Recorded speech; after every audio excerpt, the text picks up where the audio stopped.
Hello दोस्तों, अमन academy पे आपका स्वागत है, अभिनंदन है। हम लोग previous year psychology previous year question कर सॉल्व कर रहे हैं। और ये हमारा जो क्वेश्चन पेपर है ये यूपीटीटी लेवल सेकंड जो 8/1/2020 को हुआ था। आज हम इसके क्वेश्चनों को सॉल्व करेंगे। अगर आप हमारे चैनल पर नए हैं तो प्लीज़ हमारे चैनल को सब्सक्राइब करें, लाइक करें, शेयर करें। और इसी तरह अगर और भी और भी वीडियो देखना चाहते हैं तो इस बेल आइकन को दबाकर बेल घंटी को ऑन करें, जिससे जो भी वीडियो अपलोड किए जाएं वो आपको आसानी तक पहुंच सकें। इस प्रीवियस ईयर जो क्वेश्चन पेपर है इसमें आप अपना मूल्यांकन भी करते जाइएगा और कमेंट बॉक्स में अंत में ये हमें बताइएगा कि जो 30 क्वेश्चन है इसमें से आपके कितने क्वेश्चन सही हुए हैं। तो हमारा पहला क्वेश्चन है, निम्नलिखित में से कौन सा समस्या समाधान में बाधक नहीं है। एक एक याद रखिएगा कि जहाँ पर नहीं शब्द दिया हो उसको सबसे पहले हम अंडरलाइन कर लेंगे। क्या करेंगे? अंडरलाइन करेंगे, जिससे हमारे क्वेश्चन सही होने की संभावना बढ़ जाएगी। लेकिन कभी कभी क्या होता है, इसको हम ध्यान नहीं देते हैं, जिससे क्वेश्चन हमारा जानते हुए भी गलत हो जाता है। तो इसमें पहला ऑप्शन है, सूझ, भग्नाशा, चिंता या नकारात्मक मानसिक वृत्ति। निम्नलिखित में से कौन सा समस्या समाधान में बाधक नहीं है? सूझ, भग्नाशा, चिंता या नकारात्मक मानसिक वृत्ति। तो इसमें से सूझ जो है ये कोई समस्या समाधान में बाधक नहीं है, जबकि ये समस्या समाधान करने में सहायक होती है। ठीक है, ये समस्या समाधान करने में सहायता करती है, ना कि समस्या में बाधक है। ठीक है, तो पहला प्रश्न का आंसर हो जाएगा सूझ। दूसरा क्वेश्चन है, निम्न में से कौन सा संवेग है? उद्दीपक है, स्मृत है, आमोद है और ध्यान है। निम्नलिखित में से कौन सा संवेग है? निम्नलिखित में से कौन सा संवेग है? ऑप्शन है उद्दीपन, स्मृत, आमोद और ध्यान। तो इसका सही आंसर हो जाएगा आमोद। आमोद एक प्रकार का संवेग होता है। आमोद एक प्रकार का संवेग होता है। क्वेश्चन नंबर 3, SISCS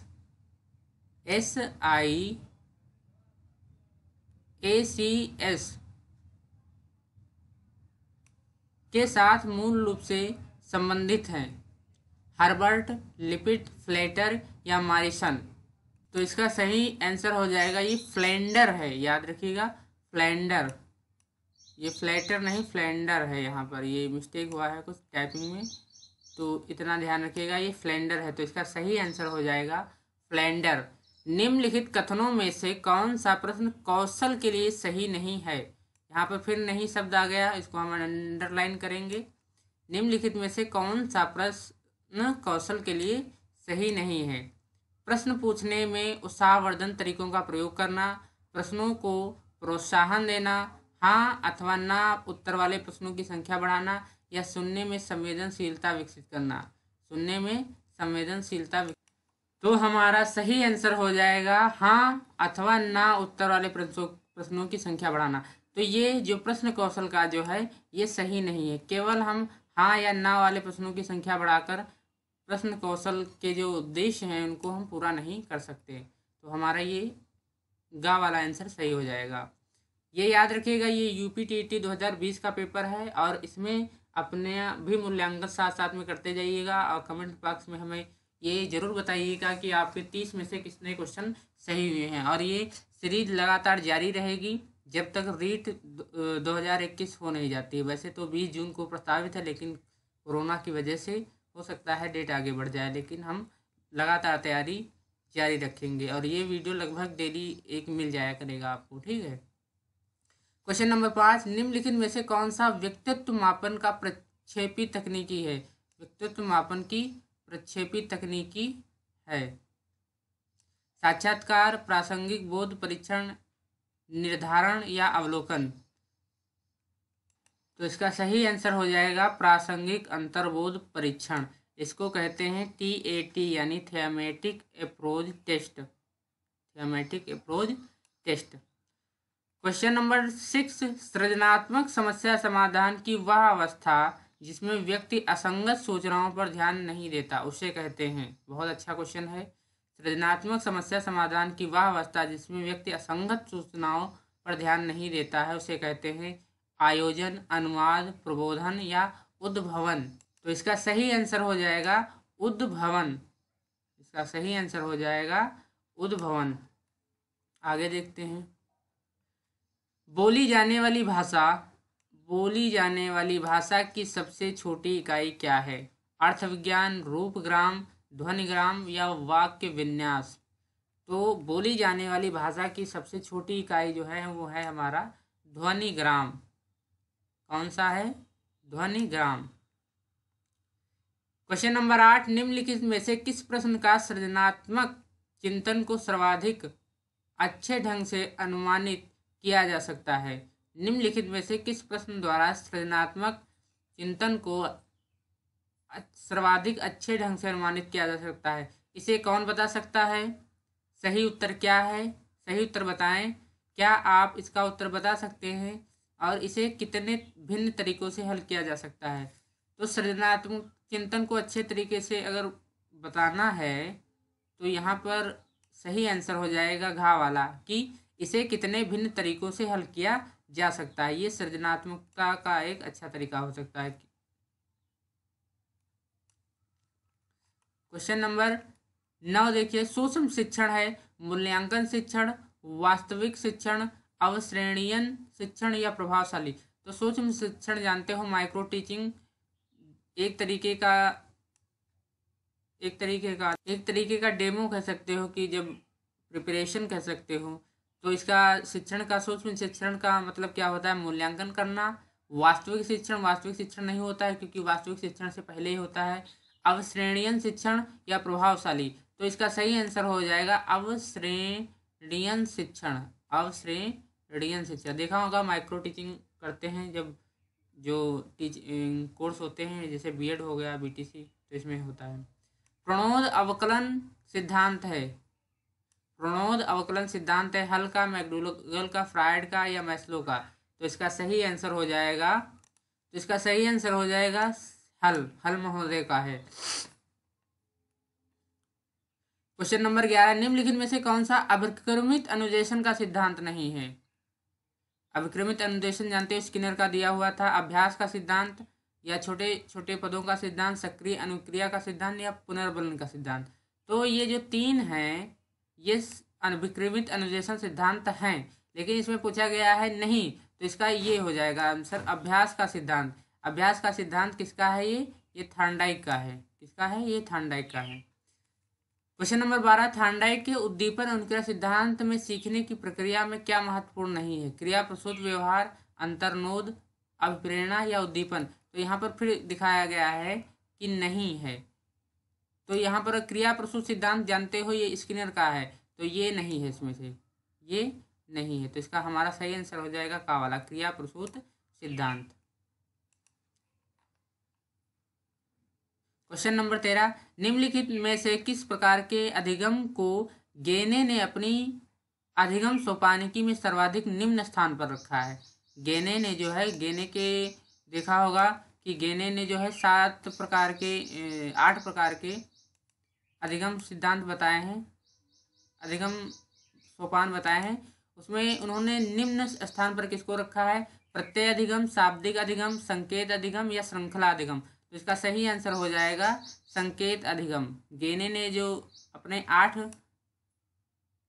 8 सोपान बताए हैं उनमें से सबसे नीचे जो रखा है वो अधिगम संकेत अधिगम है। शिक्षण के दौरान आवाज में उतार चढ़ाव उदाहरण है उद्दीपन परिवर्तन कौशल का, प्रस्तावना कौशल का, पुनर्बलन कौशल का या समापन कौशल का।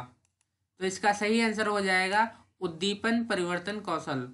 उद्दीपन परिवर्तन कौशल। क्वेश्चन नंबर 15, निम्नलिखित में से कौन सा संप्रेषण प्रक्रिया का तत्व नहीं है? संप्रेषण प्रक्रिया का तत्व नहीं है। माध्यम, अंतःक्रिया, प्रतिपुष्टि या पुनर्बलन। तो इसका सही आंसर हो जाएगा पुनर्बलन। पुनर्बलन जो है संप्रेषण प्रक्रिया का तत्व नहीं है। मंदित मना बालकों की शिक्षा हेतु कौन सा उपागम उपयुक्त कहा जा सकता है? वैयक्तिक अनुदेशन, त्वरण उपागम, संवर्धन उपागम या उच्च स्तरीय पाठचर्या या उच्च स्तरीय पाठचर्या। तो इसका सही आंसर हो जाएगा वैयक्तिक अनुदेशन। क्वेश्चन नंबर 17, निम्नलिखित में से कौन सा सत्य नहीं है? ये नहीं वाले ज्यादा पूछे जाते हैं। इसमें सत्य नहीं है। सीखना व्यवहार परिवर्तन की एक प्रक्रिया है, वृद्धि एक जैविक प्रक्रिया है, विकास एक मात्रात्मक प्रक्रिया है, शिक्षा एक लक्ष्य उन्मुख प्रक्रिया है। तो इसमें से सही नहीं है, सत्य नहीं है। तो इसमें से सत्य नहीं। विकास एक मात्रात्मक प्रक्रिया है, ये बिल्कुल गलत है। विकास एक मात्रात्मक नहीं बल्कि एक गुणात्मक प्रक्रिया है। क्षेत्र विशेष में बालक की विशिष्ट योग्यता तथा विशिष्ट क्षमता को क्या कहते हैं? मूल्य, प्रेरणा, अक्षमता, रुचि। तो इसको कहते हैं, इसका सही आंसर हो जाएगा अक्षमता।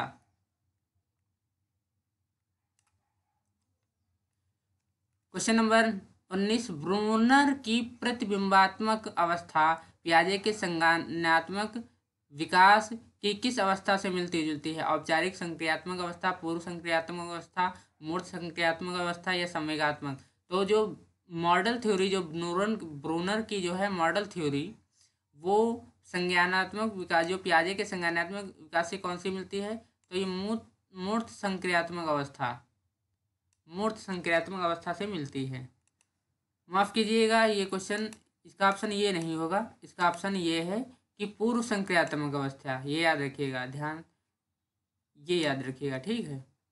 क्वेश्चन नंबर 20, कौन व्यक्तित्व के गुण सिद्धांत से संबंधित नहीं है? जो कौन व्यक्तित्व के गुण सिद्धांत से संबंधित नहीं है? फ्रायड, आल्पोर्ट, कैटल या आइस। तो इसका सही आंसर हो जाएगा फ्रायड। फ्रायड जो है ये गुण सिद्धांत से संबंधित नहीं है। क्वेश्चन नंबर 21, निम्नलिखित में से कौन सा समूह सृजनात्मक के तत्वों से संबंधित है? प्रवाह, विविधता, मौलिकता, सहकार्यता, प्रवाह, विविधता, मौलिकता, निस्तारण, बारंबारता, विविधता, मौलिकता, विस्तारण या प्रवाह, व्यवहार्यता, मौलिकता, विस्तारण। तो इसका सही आंसर हो जाएगा प्रवाह, विविधता, मौलिकता या सहकार्यता। ये आंसर हमारा का वाला जो है ये सही आंसर हो जाएगा। क्वेश्चन नंबर 22, एक 4-5 वर्ष के बालक में अपने पिता की अपेक्षा माता के प्रति अधिक प्रेम की भावना विकसित हो जाती है। बालक के व्यवहार में होने वाले इस परिवर्तन को फ्रायड द्वारा क्या कहा गया है? पराअहम, नार्सिसिज्म, ओडिपस कॉम्प्लेक्स या इलेक्ट्रा कॉम्प्लेक्स। तो इसको कहा गया है ओडिपस कॉम्प्लेक्स। दो प्रवृत्तियां बताई हैं। एक ओडिपस जो कॉम्प्लेक्स होती है ये बालकों में होती है अपने माता के प्रति, और जो इलेक्ट्रा कॉम्प्लेक्स होती है ये बालिकाओं में होती है अपने पिता के प्रति। तो ये चीज भी याद रखिएगा। ओडिपस होती है बालकों में अपनी माता के प्रति, और इलेक्ट्रा जो होती है वो लड़कियों के प्रति होती है अपने पिता के प्रति। क्वेश्चन नंबर 23, निम्नलिखित में से कौन सा नियम थार्नडाइक के सीखने के गौण नियमों में शामिल नहीं है? सादृश्यता का नियम, बहुप्रतिक्रिया का नियम, आंशिक क्रिया का नियम या क्रिया प्रतिक्रिया का नियम। तो क्रिया प्रतिक्रिया का नियम ये थार्नडाइक के सीखने के नियम में शामिल नहीं है। स्कूटर चलाने वाले व्यक्ति द्वारा कार चलाना सीखते समय उसके पूर्व अनुभवों का सहायक होना किस प्रकार के अधिगम अंतरण की उदाहरण है? क्षैतिज अंतरण, धनात्मक अंतरण, ऊर्ध्व अंतरण या द्विपार्श्विक अंतरण। तो इसका सही आंसर हो जाएगा ऊर्ध्व अंतरण।